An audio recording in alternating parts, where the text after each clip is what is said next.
ইরানের বিদ্যুৎ ও গুরুত্বপূর্ণ জ্বালানি অবকাঠামোর ওপর পূর্ব পরিকল্পিত বড় ধরনের সামরিক হামলা আপাতত স্থগিত করার ঘোষণা দিয়েছেন মার্কিন প্রেসিডেন্ট ডোনাল্ড ট্রাম্প। সৌদি যুবরাজ মোহাম্মদ বিন সালমানের গভীর উদ্বেগ প্রকাশ এবং মধ্যপ্রাচ্যের অন্যান্য দেশ ও তেহরানের পক্ষ থেকে আসা বিশেষ অনুরোধের পর ইসরায়েলের সাথে আলোচনা করে ট্রাম্প এই সিদ্ধান্ত নেন। তবে হামলা স্থগিতের পাশাপাশি তাৎক্ষণিক চুক্তি সম্পাদনের কড়া শর্ত এবং নজিরবিহীন সামরিক সতর্কবার্তাও জারি রেখেছেন তিনি। নিজের সামাজিক যোগাযোগ মাধ্যম ট্রুথ সোশ্যালে দেওয়া এক বার্তায় প্রেসিডেন্ট ট্রাম্প জানান তিনি সম্ভাব্য সামরিক আক্রমণ বাতিলের সিদ্ধান্ত নিয়েছেন, তবে তা একটি দ্রুত সমঝোতা চুক্তি সম্পন্ন করার শর্তে বলবৎ হবে। ট্রাম্প দাবি করেন চুক্তির প্রধান শর্তগুলো ইতিমধ্যেই নির্ধারিত হয়েছে।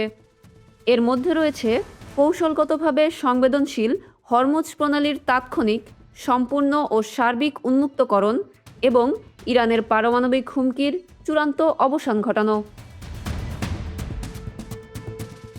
একই সাথে মার্কিন প্রেসিডেন্ট কড়া হুঁশিয়ারি দিয়ে বলেন যুক্তরাষ্ট্র সামরিক দিক থেকে অত্যন্ত শক্তিশালী এবং দ্বিতীয় বিশ্বযুদ্ধের পর থেকে দেখা যায়নি এমন স্তরের সামরিক আতঙ্ক ও ক্ষমতা নিয়ে ইরানের বিরুদ্ধে সরাসরি যুদ্ধ চালাতে প্রস্তুত ও সুসজ্জিত রয়েছে।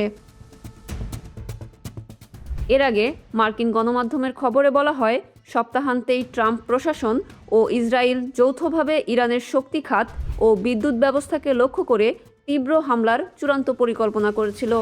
গত শুক্রবার এক মন্ত্রিসভা বৈঠকে ট্রাম্প সাংবাদিকদের উপস্থিতিতেই ঘোষণা দিয়েছিলেন, আমরা তাদের উপর খুব কঠোর আঘাত হানব। কোনো এক পর্যায়ে তারা বলতে বাধ্য হবে, আমরা আর নিতে পারছি না। তবে শনিবার পরিস্থিতি নাটকীয় মোড় নেয়। সৌদি যুবরাজ মোহাম্মদ বিন সালমান ট্রাম্পকে ফোন করে এই হামলার মারাত্মক পরিণতি নিয়ে তীব্র উদ্বেগ প্রকাশ করেন। পাশাপাশি মধ্যপ্রাচ্যের বিভিন্ন দেশ ও তেহরানের পক্ষ থেকে উত্তেজনা না বাড়ানোর বিশেষ অনুরোধ এলে ট্রাম্প ইসরায়েলের সাথে আলোচনা শেষে পিছু হটার সিদ্ধান্ত নেন। এদিকে মধ্যপ্রাচ্যে চলমান সামরিক উত্তেজনার আশঙ্কায় মার্কিন প্রশাসন তাদের নাগরিকদের জন্য সর্বোচ্চ সতর্কতা জারি করেছে। যে কোনো সময় আকাশসীমা বন্ধ, সাময়িক ভ্রমণ বিঘ্ন বা ফ্লাইট বাতিলের বিষয়ে নাগরিকদের সতর্ক থাকতে বলা হয়েছে। ট্রাম্পের এই সিদ্ধান্তের বিষয়ে তেহরানের পক্ষ থেকে এখনও কোনো আনুষ্ঠানিক বক্তব্য পাওয়া যায়নি।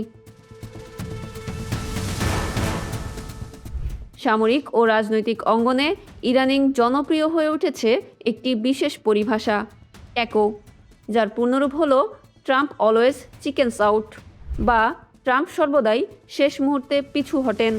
বাণিজ্য শুল্ক আরোপের বিষয় হোক কিংবা সামরিক আক্রমণ, বারবার ধ্বংসাত্মক হুমকি দেওয়া এবং পরে সিদ্ধান্ত থেকে সরে আসার ট্রাম্পের কৌশলকে বিশ্লেষকেরা ট্যাকো কূটনীতি হিসেবে চিহ্নিত করছেন। ইরানের ক্ষেত্রেও এমন চরম হুমকি দিয়ে ট্রাম্পের পিছিয়ে আসার নজির এটিই প্রথম নয়। অতীতেও বেশ কয়েকবার ঘটেছে এমন ঘটনা।